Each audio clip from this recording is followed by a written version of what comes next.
चाहे दुश्मन जमाना हमारा, सलामत रहे दोस्ताना हमारा. Hello friends, this is Vijay Raj Pusp and welcome to Learner Eyes by Vijay Raj Pusp. We are going to discuss today stages of development.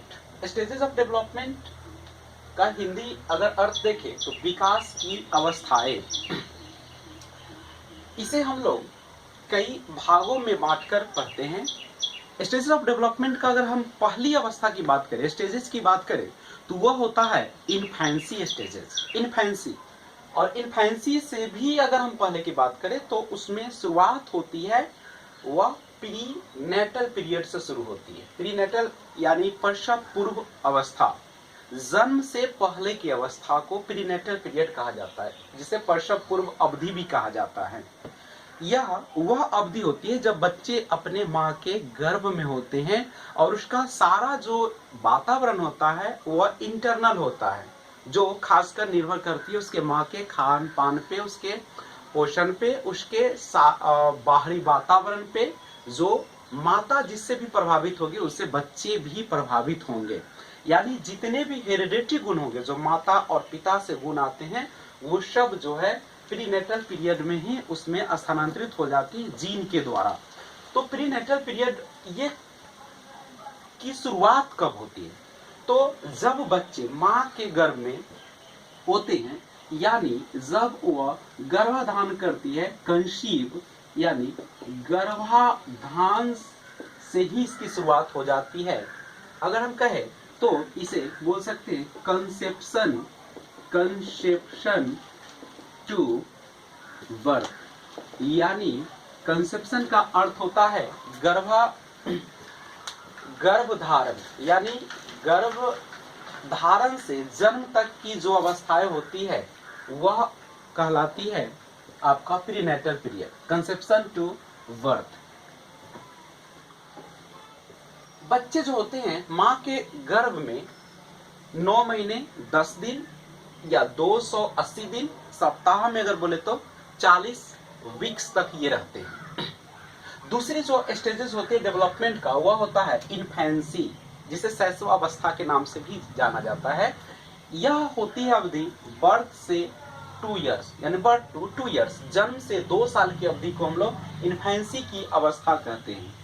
अब जो बच्चे होते हैं यह माँ के गर्भ से बाहरी दुनिया में प्रवेश करते हैं, बाहरी वातावरण में आते हैं, और उस समय बच्चे जो है जो कुछ भी सीखने का काम शुरू करते हैं वो सब सेंसेज के द्वारा करते हैं. यानी सेंसेज आर टीचर्स, यानी उसके जो ज्ञानेंद्रियां होती है वही उसके शिक्षक होते हैं. हमारे पास जो ज्ञानेंद्रियां होती है वो 5 होती है. There are 5 senses in human body: eyes, ears, tongue, skin, nose. Eyes का काम क्या है? टू सी, देखने का काम करता है. ईयर्स टू हियर, सुनने का काम करते हैं. और टंग ये टू टेस्ट, स्वाद लेने का काम करते हैं. स्किन टू फील, ये महसूस करने का काम करते हैं. और जो नोज होते हैं वह टू ब्रीथ, वो श्वसन के लिए सहायक होते हैं. यानी जो हम स्मेलिंग जो होते हैं, सुगंध, उसको लेने के लिए हम नोज का प्रयोग करते हैं. और ऑक्सीजन भी हमारे इसी के द्वारा प्रवेश करते हैं. और कार्बन डाइऑक्साइड जो हमारे शरीर से बाहर होते हैं वो नोज के द्वारा ही होते हैं. तो इन्फेंसी जो होते हैं इसमें एक सबसे बड़ी जो बदलाव आती है बच्चे में, बच्चे 18 महीने से पहले जब उसे किसी भी चीज को दिखलाया जाता है और जब उसे हटा ली जाती है तो बच्चा उसके लिए रोता नहीं है. यानी बच्चे को लगता है कि वह अस्तित्व में नहीं है. लेकिन जब बच्चे 18 महीने का हो जाते हैं, किसी किसी में पहले भी हो जाते हैं, ये एवरेज की हम बात करें तो 18 महीने की बाद की जो अवधि होती है जिसमें बच्चे में ऑब्जेक्ट परमानेंस की स्थिति पैदा हो जाती है, और यानी वस्तु अस्थायित्व आ जाती है. जब बच्चे को, अगर मैंने इस पेन को दिखाया और अगर उसकी आंखों से हम ओझल करेंगे तो बच्चा रोना प्रारंभ कर देता है. क्यों? क्योंकि बच्चे अब जानने लगता है कि जिस पेन को मेरी नजरों से हटाया गया, मेरी साइड से हटाया गया है, वह अभी अस्तित्व में है, वह उसे छिपा दी गई या हटा दी गई. इसलिए बच्चा रोना भी शुरू कर देता है. 18 महीने के बाद अगर बच्चे माँ अपने चेहरे को ढकती है और फिर से हटाती है तो बच्चा उतना ज्यादा खुश नहीं होता जो पहले होता था। 18 महीने से पहले अगर बच्चे की माँ अपने चेहरे को ढक लेती है और फिर से खोलती है तो बच्चा मुस्कुराने लगता है, हंसने लगता है। क्यों? क्योंकि उसे पता उस समय वस्तु स्थायित्व नहीं आती, उसे लगता है कि था ही नहीं, और जब वो सामने आते हैं तो वो मुस्कुरा देता है। लेकिन 18 महीने के बाद ऐसा नहीं हो पाता है, यानी ऑब्जेक्ट परफॉर्मेंस की स्थिति पैदा हो जाती है। इन्फेंसी में ये आ जाते हैं गुण। बच्चे में imitate the words spoken by elders, जो बड़े के द्वारा शब्द बोले जाते हैं उसका अनुकरण करते हैं, उसका नकल करते हैं। Feeling of self love is also developed, यानी बच्चे में आत्म प्रेम की भावना विकसित हो जाती है। बच्चा ईगोसेंट्रिक हो जाता है, बच्चा खुद से ज्यादा मतलब रखता है, वह उसी चीज को पसंद करता है जो उसे अच्छे लगते हैं, वह अपने अनुसार चलना प्रारंभ कर देता है, उसे दुनिया की परवाह नहीं होती, दूसरे को क्या अच्छा लगता है क्या खराब लगता है, वह एक तरह से स्वार्थी हो जाते हैं। डेवलपमेंट ऑफ लैंग्वेज स्टार्ट, जो भाषा विकास की शुरुआत होती है वह इन्फेंसी में ही शुरू हो जाता है, क्योंकि बच्चे जब माँ के गर्भ से बाहर वातावरण में आते हैं तो उस वातावरण में आने के बाद वो सारी चीजों को देखते हैं, उसका नकल करते हैं, कैसे कौन बोलता है, किस तरीके से इशारा करते वो सारा चीज सीखते हैं, यानी उसमें लैंग्वेज स्टार्ट इसी अवस्था में हो जाती है। Able to crawl and walk, बच्चा जो है इस अवस्था में इन्फेंसी में रेंगना और वॉक यानी चलना भी प्रारंभ कर देता है इस अवस्था में आकर। यानी जनरली कहा जाए तो इन्फेंसी जो अवस्था होती है वह बर्थ से 2 साल की अवस्था होती है, जिसमें ये सारे चीजें देखने को मिलती है। अगर हम आगे तीसरी अवस्था की बात करें जो कि बहुत ही इंपॉर्टेंट होती है, वह अवस्था है चाइल्डहुड। बच्चे में चाइल्डहुड जिसे हम बाल्यावस्था भी कहते हैं, तो ये जो हमारा चाइल्डहुड की अवस्था होती है वह क्या होती है? तो चाइल्डहुड जो होती है, the child likes to mix up with his friends, जो बच्चे होते हैं वह अपने दोस्तों के साथ, अपने पसंद के दोस्तों के साथ मिलना जुलना शुरू कर देते हैं। He takes a stop social interaction, collect different types of things which may or may not be of any use to him. He takes a step towards social interaction. वह अपनी कदम को सामाजिक आकर्षण की ओर बढ़ा देता है। Collect different types of things, विभिन्न प्रकार के चीजों को इकट्ठा करने के लिए, विच जो मे और may not be of any use to him, वह उसके लिए उपयोगी हो या न हो इससे कोई फर्क नहीं पड़ता है। यानी जो यह अवस्था होती है चाइल्डहुड, जिसे हम बाल्यावस्था हिंदी में कहते हैं, जो कि यह तीसरी अवस्था है चाइल्ड डेवलपमेंट की। बच्चे अब क्या होते हैं तो वह अपने दोस्तों के साथ घुलना मिलना शुरू करते हैं, और एक मनोवैज्ञानिक साइकोलॉजिस्ट हार्लॉक ने इसे 2 भागों में बांटा। पहला जो उन्होंने बताया अवस्था वह इसे अर्ली चाइल्डहुड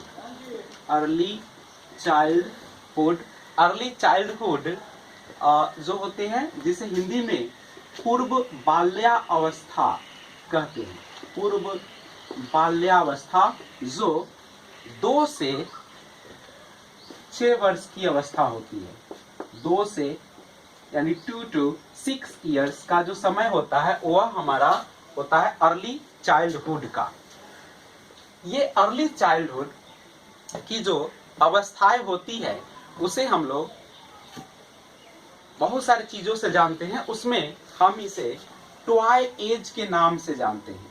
टॉय एज, बहुत सारे इसे इन्फेंसी का ही पार्ट्स बताते हैं, लेकिन सीटेट ने और बहुत सारे एग्जामों ने इसे यही आंसर में देते हैं, तो हम भी यही लेकर चलेंगे, क्योंकि 1 नंबर बहुत ही इंपॉर्टेंट होते हैं और वही 1 नंबर जो है हमें सक्सेस करा सकता है। तो हमें इसे सीटेट के अनुसार अर्ली चाइल्डहुड को ही टॉय एज यानी खिलौने की आयु के नाम से जानते हैं। खिलौने की आयु अगर पूछा जाए तो आप सीटेट में 12, ऐसा होता है, रियली में होता है इन्फेंसी, लेकिन इसे हम सीटेट के अनुसार अर्ली चाइल्डहुड की अवस्था कहते हैं। इसे हम लोग प्री सोशियल एज भी कहते हैं। प्री सोशियल एज यानी प्री सोशियल एज का मतलब होता है सामाजिक से पहले की उम्र। अभी बच्चा 2 से 6 वर्ष का है तो अभी समाज में उतना ज्यादा इंटरेक्शन नहीं हुआ है, वह घर से अभी उतना निकलना बाहर शुरू नहीं किया है। अभी अधिकांश समय जो है उसका अपने परिवार के साथ, अपने रिश्तेदार के साथ और अपनी माँ के साथ गुजरती है और अपने पड़ोसी के साथ गुजरती है। इसीलिए इसे हम प्री सोशियल एज के नाम से भी जानते हैं। इसे हम लोग प्री गैंग एज के नाम से भी जानते हैं। प्री गैंग एज यानी समूह से पूर्व की अवस्था। क्योंकि बच्चा अभी घर से निकला, पड़ोसी और दोस्तों और अपने दोस्तों के साथ घुलना मिलना अभी उतना शुरू नहीं किया है, इसीलिए यह अभी इसमें समूह की भावना उतनी उत्पन्न नहीं हो पाई, तो प्री गैंग एज के नाम से भी जानते हैं। और सेल्फ सेंट्रिक बच्चा जो होता है सेल्फ सेंट्रिक होता है अर्ली चाइल्डहुड में, और यह जिसे हम लोग ईगो सेंट्रिक भी कहते हैं। ईगो सेंट्रिक भी कहते हैं, यानी बच्चे स्वार्थी होते हैं इस समय। ये जो होता है sensitive period of language development होता है। अर्ली चाइल्डहुड जो होता है sensitive period of language development, यानी भाषा विकास के लिए यह संवेदनशील अवस्थाएं होती है। क्योंकि अभी बच्चा जन्म के बाद 2 साल तक जो है वह एकदम काफी उत्सुक रहता है और वह अपने माँ से, अपने पड़ोसी से, अपने रिश्तेदारों से जो आवाजें सुनता है उसको वह सीखने की प्रयास करते हैं। तो sensitive period of language development भी इस पीरियड को कहा जाता है, वह हमारा अर्ली चाइल्डहुड। उसके बाद अगर हम अर्ली चाइल्डहुड के बाद की बात करें तो दूसरा जो हरलॉक ने अवस्थाएं बताया था चाइल्डहुड की, वह था हमारा लेटर चाइल्डहुड। तो सेकेंड था लेटर चाइल्डहुड यानी उत्तर बाल्यावस्था। उत्तर बाल्यावस्था, उत्तर बाल्यावस्था जो होती है वह 7 to 11 ईयर्स होती है। 7 से 11 वर्ष की जो अवस्था होती है वह हमारी लेटर चाइल्डहुड की होती है। लेटर उत्तर बाल्यावस्था। और ये लेटर चाइल्डहुड में कौन कौन से परिवर्तन आते हैं, क्या क्या होता है, तो ये जो होता है अब बच्चा जो है 7 ईयर यानी अब बच्चे जो है स्कूल जाना प्रारंभ कर दे, इसीलिए इसे हम लोग स्कूल एज के नाम से भी जानते हैं। और चूंकि स्कूल जाना शुरू किया है इसीलिए इसे हम लोग इनफॉर्मल भी कह सकते हैं। इनफॉर्मल डेवलपमेंट यानी अनौपचारिक विकास हो रहा है। अनौपचारिक का मतलब ये इनफॉर्मल नहीं, फॉर्मल होते हैं, औपचारिक। ये जो अवस्था है वह औपचारिक विकास की अवस्था है। फॉर्मल क्या होता है, जिसमें नाम से लग रहा है फॉर्मल, यानी जिसमें क्या हो, बात करने का एक ढंग हो, वह एक सिस्टमैटिक ढंग से रहे। क्योंकि स्कूल में जाएगा तो घर की तरह तो नहीं रहेगा। क्योंकि इससे पहले वाला जो है आपका अवस्था अर्ली चाइल्डहुड, उसमें जो बच्चे होते हैं वह घर पे रहते तो किसी भी प्रकार से रह सकते हैं, उसमें किसी प्रकार की सजावट, किसी तरह रहने का ढंग का कोई जरूरत नहीं होती, इसलिए उसे हम इनफॉर्मल अनौपचारिक कहते हैं। लेकिन इसमें क्या होता है, बच्चे जो होते हैं वह अपने इंटरेक्ट होते हैं अपने शिक्षक से नहीं, अपने दोस्तों से, अपने पड़ोसियों से, क्योंकि घर से निकलना ये शुरू कर दिए हैं। तो यह एक प्रकार का औपचारिक है, जिसमें वो टीचर से कैसे बात करना है, क्या मर्यादा रखना, वो सारे चीजों का इसमें ख्याल रखना होता है। तो ये स्कूल एज है। और उसका जो फर्स्ट जो टीचर होते हैं, इसका स्कूल एज में जो होते हैं, उसका पहला शिक्षक जो होते हैं वहां पे वो टीचर ही होते हैं। दूसरी बात है, यह जो होता है प्ले एज के नाम से जाना जाता है। यह खेलने की उम्र भी है। अब बच्चा जो है अपने दोस्तों के साथ, अपने समूहों के साथ खेलना शुरू कर देता है। और इसे हम लोग स्मार्ट एज के नाम से भी जानते हैं। और एक और चीज है, इसमें डर्टी एज के नाम से भी यह जाना जाता है। डर्टी एज यानी गंदी आई। क्योंकि बच्चे जो ऐसे बाहर निकल चुके, स्कूल जाते हैं, दोस्तों के साथ रहते हैं, तो वहां से बहुत सारे कुछ ऐसी आदतें भी सीख लेते हैं जो अच्छी नहीं होती। कुछ ऐसे भी चीज से व्यवहार सीखते हैं जो बहुत अच्छे भी होते हैं। और यह जो अवस्था होता है इसे हम गैंग एज के नाम से भी जानते हैं। समूह की आयु, यानी अब बच्चे जो ऐसे गैंग में रहना प्रारंभ कर देते हैं, समूह में रहना प्रारंभ कर देते हैं। ये लेटर चाइल्डहुड है। चाइल्डहुड को अगर हम देखें जनरली तो यह जो अवस्था है वह 2 से लेकर 11 वर्ष तक की अवस्था होती है। इसे 12 भी कह देते कोई दिक्कत नहीं, 2 से 11। उसके बाद आती है चाइल्डहुड के बाद जो 4th स्टेजेस है डेवलपमेंट का, वह होता है हमारा एडोलसेंस, जिसे किशोरावस्था कहते हैं। एडोलसेंस, किशोरावस्था।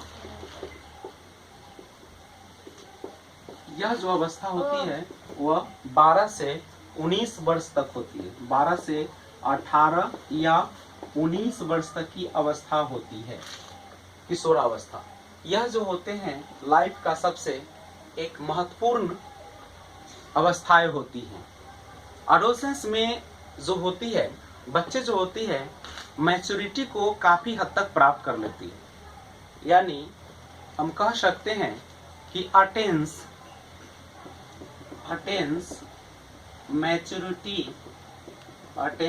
मैच्योरिटी परिपक्वता टू अ ग्रेट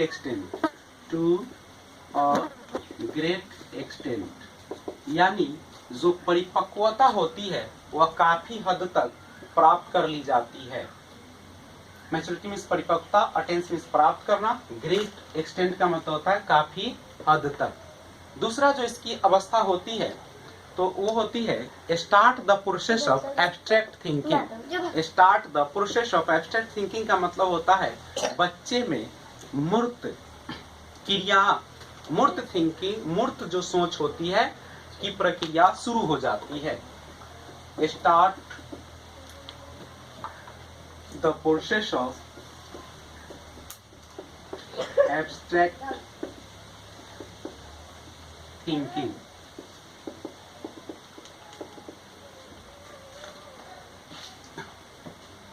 ये एब्स्ट्रैक्ट थिंकिंग का मतलब होता है अमूर्त, sorry, start the process of abstract thinking, यानी बच्चे जो होती है वह अमूर्त चिंतन की प्रक्रिया शुरू हो जाती है। यहाँ पे अमूर्त का मतलब होता है जिसे उसके सामने नहीं होता, वो चिंतन के द्वारा वो सोचता है जिसके बारे में। Think logical and formal, think logical and formal. अब बच्चे जो होते हैं वह तर्कपूर्ण रूप से और औपचारिक रूप से सोचना प्रारंभ कर देते हैं। स्टेनले हॉल ने इसे स्ट्रेस एंड स्ट्रॉम की अवस्था बताया है। स्टॉर्म एंड स्ट्रेस की अवस्था, तूफान एवं तनाव की अवस्था कहा जाता है। चूंकि बच्चे अभी किशोरावस्था में आए हैं तो वह जो है उसके अंदर जो है काफी बदलाव होते रहते हैं। वह हर चीज को अपने ढंग से करना चाहता है, वह अपने अंदर की गर्मी को निकालना चाहता है, किसी भी चीज का तुरंत सॉल्यूशन चाहता है। गोल्डन पीरियड ऑफ लाइफ के नाम से भी यह जाना जाता है। गोल्डन पीरियड ऑफ लाइफ, जीवन की सुनहरी अवस्था है ये, जिसमें बहुत सारे बदलाव भी होते हैं। इसमें क्या होता है, develop feeling opposite sex, feeling opposite sex, विपरीत लिंगी के प्रति जो है भावना विकसित होने लगती है। इसमें लड़का लड़की के प्रति, लड़की लड़का के प्रति जो आकर्षित होने लगते हैं। और इसमें इंडिपेंडेंसी, स्वतंत्रता and choose business, choose business, यानी अपना व्यवसाय भी चुनने की ओर लगी रहती है। उसके बाद स्टेज ऑफ आइडेंटिटी क्राइसिस, इसे हम लोग स्टेज ऑफ आइडेंटिटी क्राइसिस के नाम से भी जानते हैं, क्योंकि बच्चे जो होते हैं वह अपनी पहचान बनाने में लगे रहते हैं, दूसरे के नजरों में उठना चाहते हैं, आगे बढ़ना चाहते हैं। तो ये अपनी पहचान बनाने के लिए वो कुछ भी करने के लिए तैयार रहते हैं यहाँ पे। उसके बाद ये जो होते हैं बिकम एग्रेसिव, बच्चा जो होता है वह काफी एग्रेसिव हो जाता है, काफी जो है आक्रामक भी हो जाते हैं इस अवस्था में। तो ये जो एडोलसेंस पीरियड होता है लाइफ के लिए बच्चे के विकास में काफी महत्वपूर्ण योगदान करते हैं। अगर इसमें अच्छी स्थिति दी जाए तो बच्चे, अगर अच्छे वातावरण दी जाए तो बच्चे जो है काफी हद तक आगे बढ़ सकते हैं, और उसके अगर वातावरण सही रूप से न दिया जाए तो वह जो है वह बच्चे बिगड़ने की भी संभावना रहता है। इसलिए यह जो होता है इसमें बच्चे पर काफी ख्याल रखना पड़ता है, बच्चे को अच्छी इन्वायरमेंट दी जाती है, अच्छे माहौल में रखा जाता है, अच्छी एजुकेशन दी जाती है, सारी चीजों का ध्यान रखा जाता है। ऐसे अवस्था तो एक और होती है इसमें जिसे हम लोग एडल्टहुड भी कहते हैं, और एक और अवस्था होती है जिसे ओल्ड एज भी कहते हैं, लेकिन वहां से क्वेश्चन सीटेट में नहीं डाले जाते हैं। तो आगे वाले जब DSSS का आप देखेंगे तो उसमें आप देखेंगे, या ऊपर जो और एग्जाम होंगे सीटेट क्वालिफाई करने के बाद, तो और आगे मैं डिस्कस करूंगा। तो ये हमारा था स्टेजेस ऑफ डेवलपमेंट, विकास की अवस्था है, जिसमें आपने देखा सबसे पहली अवस्था जिसे हम लोग प्रीनेटल पीरियड, प्रसव पूर्व अवस्था कहे, जिसे जो कंसेप्शन टू बर्थ यानी जो होती है गर्भधारण से वह आपका जन्म तक की अवस्था होती है। और उसके बाद दूसरा जो अवस्था आपने देखा वह था आपका इन्फेंसी, शैशवा अवस्था, जो कि 2 ईयर्स, जन्म से 2 साल की अवस्थाएं थी। उसके बाद चाइल्डहुड आपने देखा, जो कि जनरली हम लोग 2 से लेके 11 साल तक या 12 साल तक की अवस्था को कहते हैं। और उसके बाद की जो अवस्थाएं होती है, और जो चाइल्डहुड है, जो बाल्यावस्था, उसको हरलॉक ने 2 भागों में बांट के हमें बताया। और एक था अर्ली चाइल्डहुड, जो कि जन्म से 2 साल की अवस्था थी, और लेटर चाइल्डहुड जो हमारी अवस्था थी वह आपका 7 to 11 या 12 ईयर्स थी। उसके बाद हमने देखा एडोलसेंस, जो कि 12 से लेके 18 या 19 साल की अवस्था, लेकिन WHO के अनुसार 10 से 19 वर्ष उन्होंने बताया है। उसके बाद आती है हमारी एडोलसेंस की अवस्था हो गया, और उसके बाद अडल्टहुड की अवस्था जो होती है वह 20 से 60 तक की अवस्थाएं होती है, और ओल्ड एज जो होती है वह आपकी 60 प्लस में होती है। तो ये सारी अवस्था थी स्टेजेस ऑफ डेवलपमेंट की। तो मैं आशा करता हूं कि जो भी मैंने बताया उसमें कहीं खामियां अगर हमसे हुई हो तो आप हमें सजेशन देंगे, कमेंट बॉक्स में हमें कमेंट करेंगे, और लाइक, शेयर और सब्सक्राइब करना ना भूलें, और बेल घंटी को दबाना ना भूलें, ताकि मैं जब भी आपको नया वीडियो आपको अपलोड करूं तो वह आपको समय पर प्राप्त हो जाए। और जब आप देखते हैं मेरे वीडियो को ना, तो एक सीरीज से देखिए और एक क्रम से देखा जाए, ताकि आपको सारी चीजें एक दूसरे से जुड़ी ही प्रतीत हो। Thanks for watching. Stay home, stay safe, take care, अपने परिवार का ध्यान रखिए। और अगले वीडियो जो हमारी आने वाली है उसमें प्रिंसिपल्स ऑफ डेवलपमेंट देखना ना भूलें। Take care. ओके।